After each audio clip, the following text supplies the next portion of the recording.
Let's talk about antifungal agents. So fungal infections are difficult to treat, especially in immunocompromised patients or patients with neutropenia. Most of the fungi are resistant to conventional antimicrobial agents, and there are relatively few drugs which are available for the treatment of systemic fungal infections. For example, we have amphotericin B, which is an azole. Examples of azoles are fluconazole, itraconazole, ketoconazole, and voriconazole, and posaconazole, and isavuconazole. Antikinocandins are the primary drugs which are used in systemic infections. They are selectively toxic to fungi because they interact with or inhibit the synthesis of ergosterol. So basically, the cell membrane, instead of a cell membrane, fungi have ergosterols, which is a sterol which is unique to fungal cell membranes. And now let's talk about drugs which are acting on fungi. So we have drugs which alter the cell membrane permeability. You can remember this with A, PT, or APK. So we have azoles, we have polyenes, and terbinafine. And for the example of polyenes, please remember amphotericin B. And then we have terbinafine as well. Then we have the drugs that block the beta-glucan synthesis. Examples are echinocandins, so you can remember this with B and E. And for nucleic acid synthesis, please remember flucytosine or 5-fluorocytosine. This can be converted into 5-fluorouracil, which we will discuss later. And then we have drugs which will disrupt the microtubular functions. Please do not forget this. This is just rhizopulpin. Now let's talk about amphotericin B. It is a polyene. It is an important drug for the treatment of systemic fungal infections. However, several azoles and echinocandins are proving to be just as effective in some systemic mycosis with less risk of toxic effects. So amphotericin B is a polyene antibiotic which is related to nystatin. Amphotericin is poorly absorbed from the GIT and it is usually administered through the IV route as a non-lipid colloidal suspension, as a lipid complex, or a liposomal formulation. The drug is widely distributed to all of the tissues except the CNS, so amphotericin B is a drug that will not go into the CNS. Elimination is through the hepatic metabolism. Half-life is 2 weeks.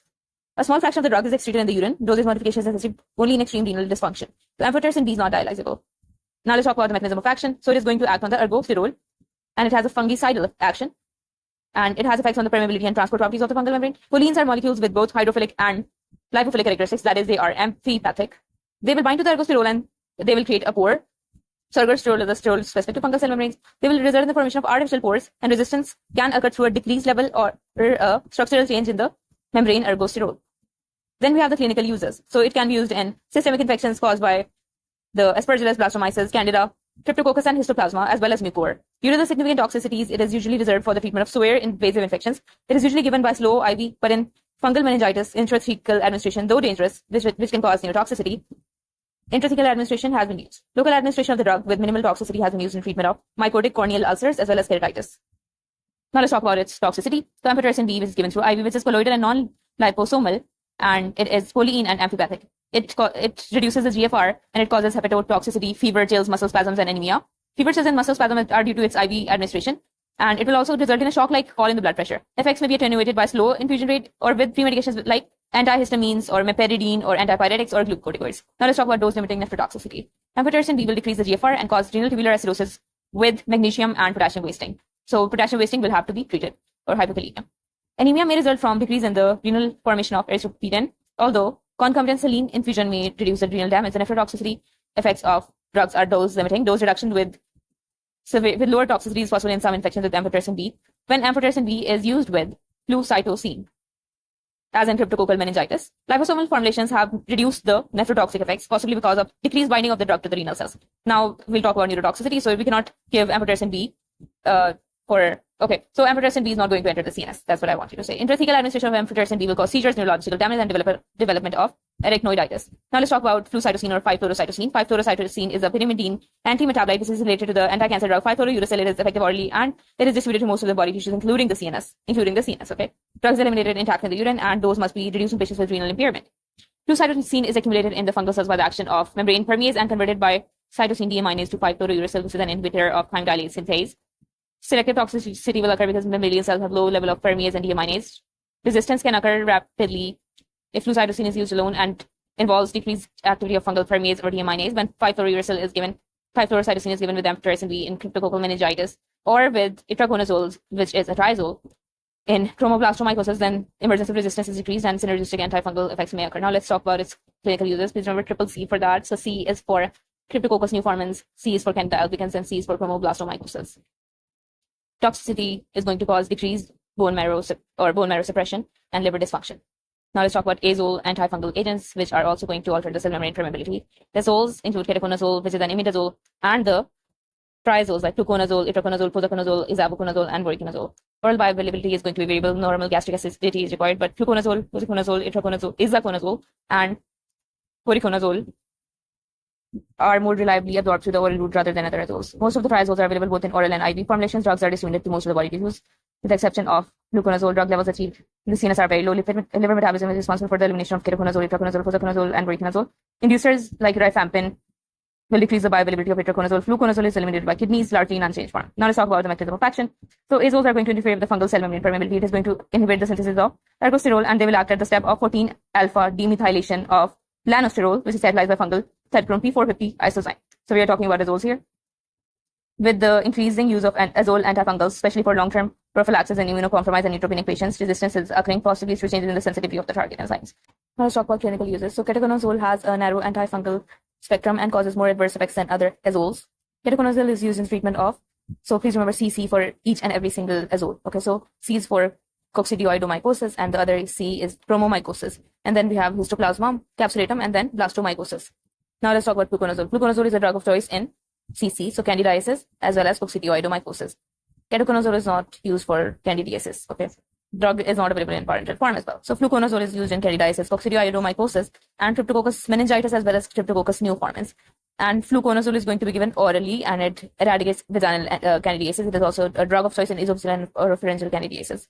It is a DOC for treatment secondary prophylaxis against cryptococcus meningitis, and alternative DOC for, along with amphotericin B, in treatment of active disease due to cryptococcus neoformans, and it is equivalent to amphotericin B in candidemia. Now let's talk about itraconazole. So for itraconazole, first of all, remember that it is used in the treatment of onychomycosis specifically, and it is also used in aspergillosis. It is given orally or IV or through IV, and it is currently used for treatment of blastomyces, histoplasma, sporothrix, which is caused by the rose thorns, as well as coccidioidomycosis and cryptococcus, and also for aspergillosis. In esophageal candidiasis, it is active against some strains which are resistant to fluconazole. Itraconazole is especially used in the treatment of dermatophytosis like onychomycosis. Now for voriconazole, please remember that it is used in patients with AIDS that have candidiasis, and it is also used for aspergillosis. It is available for oral and IV use and has a wider spectrum of action than itraconazole. It is a treatment for invasive aspergillosis and greater efficacy than amphotericin B is there. Voriconazole is an alternative drug in candidemia with actively against some fluconazole resistant organisms, and in AIDS patients have been used in treatment of candidal esophagitis and stomatitis. Now let's talk about posaconazole. So when you talk about posaconazole, also remember that we are also talking about izavuconazole. Okay, posaconazole is used against aspergillosis and also against mucormycosis. And the same goes for izavuconazole, but preliminary evidence suggests that it is better tolerated than posaconazole. Now let's talk about the toxicity. So because most of these drugs are given orally, so vomiting, diarrhea, rash, and hepatotoxicity is common, especially in patients with pre-existing liver dysfunction. Ketoconazole is a notorious inhibitor of hepatic cytochrome P450 isozyme that may increase the plasma levels of many of the other drugs, including cyclosporin, phenytoin, warfarin, which are anticoagulants as well as anticonvulsants, and cyclosporin. Inhibition of the cytochrome P450 isozymes by ketoconazole will interfere with the synthesis of adrenal and gonadal steroids and lead to gynecomastia, sterility or infertility, and menstrual irregularities. The other azoles are more selective inhibitors of fungal cytochrome P450, although they are less likely than ketoconazole to cause endocrine dysfunction. Their inhibitory effects on liver drug metabolizing enzymes have resulted in drug interactions. Voriconazole can cause immediate but transient visual disturbances, including blurring of vision of unknown cause in more than 30% of patients. Based on animal studies, voriconazole is a class D drug in terms of pregnancy risk. Visual dysfunction has not been reported in posaconazole, but the drug is an inhibitor of CYP3A4, increasing the levels of tacrolimus and cyclosporine. Now let's talk about echinocandins. For echinocandins, we have caspofungin, micafungin, and anidulafungin. Caspofungin is an echinocandin. It is the first of a novel class of antifungal agents. Newer echinocandins like anidulafungin and micafungin are also there. They're used through IV. The drug distribution widely to the tissues and eliminated largely through hepatic metabolism. Caspofungin has a half-life of 9 to 11 hours, micafungin 11 to 15 hours, and anidulafungin 24 to 48 hours. Now let's talk about mechanism of action. Inhibition of beta-123 glucan synthesis, which is a critical component of the fungal cell walls. Now let's talk about echinocandins. Clinical uses. So they are used against aspergillosis as well as candidiasis and invasive candidiasis, and in empirical antifungal therapy. Caspofungin is also used in invasive aspergillosis in patients over 3 months of age who failed to respond to other therapies like amphotericin B. Micafungin is also used for prophylaxis of candida infections in bone marrow transplant patients. Then we have toxicity. So it is going to cause flushing of the skin, headache, GI distress, and rash. Hepatotoxicity is going to be there, of course, along with infusion-related effects. Micafungin is also going to cause histamine release and elevated blood levels of immunosuppressant cyclosporin and sirolimus. Combined effects of echinocandins with cyclosporin will eliminate the liver transaminases. Now let's talk about systemic drugs for mucocutaneous fungal infections. So these are the drugs which are used orally in the treatment of dermatophytosis, including trizofulvin, terbinafine, and several other azole antifungals. So first of all, we have grazopulvin. Oral absorption is going to depend on the physical state of the drug. That is, ultra micro-sized formulations, which have finer crystals or particles, are more effectively absorbed, and it is also aided by high fat foods. The drug is distributed by the stratum in the stratum corneum, where it binds to keratin. Biliary excretion is responsible for its elimination. Mechanism of action is that it is going to interfere with the microtubular function in dermatophytes and main with the synthesis of polymerization of the nucleic acids. Sensitive dermatophytes will take up the drug by energy-dependent mechanism, and resistance can occur through decrease in the transport. It is fungi-static, unlike other drugs. Clinical uses are that it is given orally and it is not active topically. Oral formulation is indicated for dermatophytosis of the skin and hair and not adequately treated by topical therapy.